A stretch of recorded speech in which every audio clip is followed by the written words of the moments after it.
Oftentimes people always come to me and say, hey, listen, Larry, I love coneflowers, echinacea purpurea, or tendensis, and they plant them, they go to the store, plant them, and they die.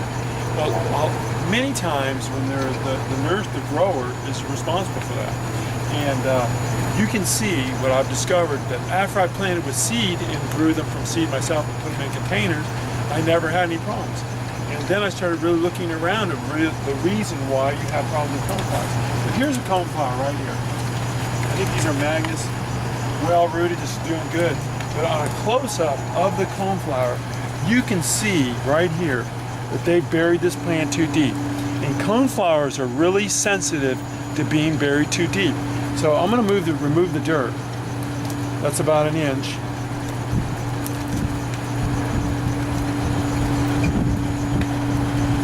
Two inches.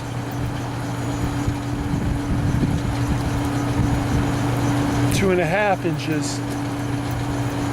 There is the top of the plant, the crown that should be at the soil level. So right now, I'm estimating we're about 2.5 inches planted too deep.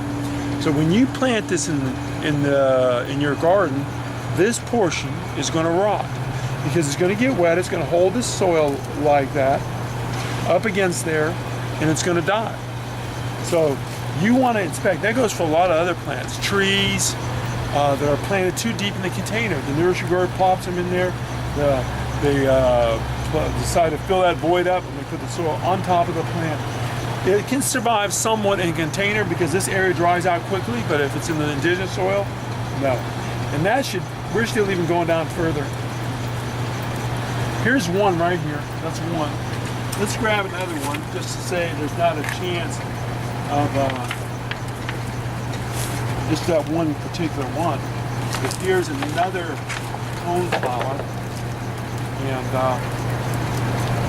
we're going down, going down, going down, going down, going down, down further, down further. We're finally at the crown. The crown is supposed to be in the air, above the soil level. So we're now about maybe 2 inches, 1.75 inches too deep. That plant is going to die. Especially if it's planted in a low area or an area that's not raised, it's going to die. So when you're planting your perennials, when you're planting your annuals, make sure they haven't made this mistake, planting them too deep in the container. Mystery solved.